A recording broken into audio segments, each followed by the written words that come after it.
کەسێک بوو میراتەکەی پێغەمبەری صلی الله عليه وسلم بڵاو دەکردەوە و کەسێکی ڕێزدار و ڕێزی لە خەڵک دەنا و خەڵکی ڕێزیان لێ دەگرت. تبكي المحاريب والمنابر ضجة محرابي نوێژەکان و منبەری و تاردان هەمووی شڵی ژاوە و گریان و فرمێسکی لێ دەڕێژرێت. والحزن في قلوبنا مخيم خەم و پەژارەیش دڵی ئێمەی داگرتوتەوە. من بەرەکەت مامۆستاگیان، من بەرەکەت وەک ڕابردوو ئەمڕۆ هەر چاوەڕێی تۆ بوو، ئەمڕۆ هەر چاوەڕێ بوو کە دەرکەوێ بەسەر پلەیدا سەرکەوێ، بوەستێ ڕوبەڕووی خەڵک بەوتە وشەی بەکەڵک.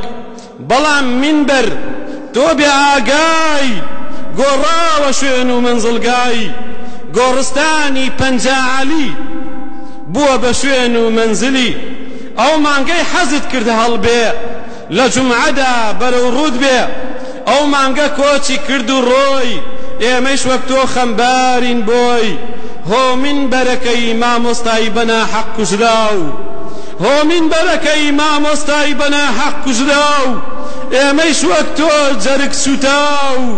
داواکارین وەک ئێمە ئارام بگرە فرمێسکی بێدەنگت بسڕە. بەڵێ مامۆستاکە ئێمە ئەوها بوو، مامۆستاکە ئێمە ئێستا منبەرەکەی چاوەڕێتی وتاری لەسەر بدات، بەڵام منبەرەکەی مامۆستا چۆڵ بووە. کێن ئەو کەسانەی منبەرەکەی مامۆستامان پڕکەنەوە؟ مامۆستاکە ئێمە لە ڕێگەی زانستی شەرعیدا وەفاتی کرد. پێغەمبەرەکەی ئێمە صلی الله عليه وسلم فەرمووێت: ما خرج رجل من بيته يطلب علما، هیچ پیاوێک نییە لە ماڵەکەی دەرچێ و بەدوای علمدا بگەڕێت إلا سهل الله له طريقا إلى الجنة، إلا خوای پەروەردگار ڕێگەیە باشتی بۆ ئاسانەکات. بەڵێ مامۆستاکەی ئێمە بۆ علمی شەرعی لە ماڵەوە دەرچوو بوو، لە خواستن و فێرخوازیەوە گەڕایەوە. مامۆستاکەی ئێمە ئینشاءالله بۆ بەهەشت ڕۆیشتووە.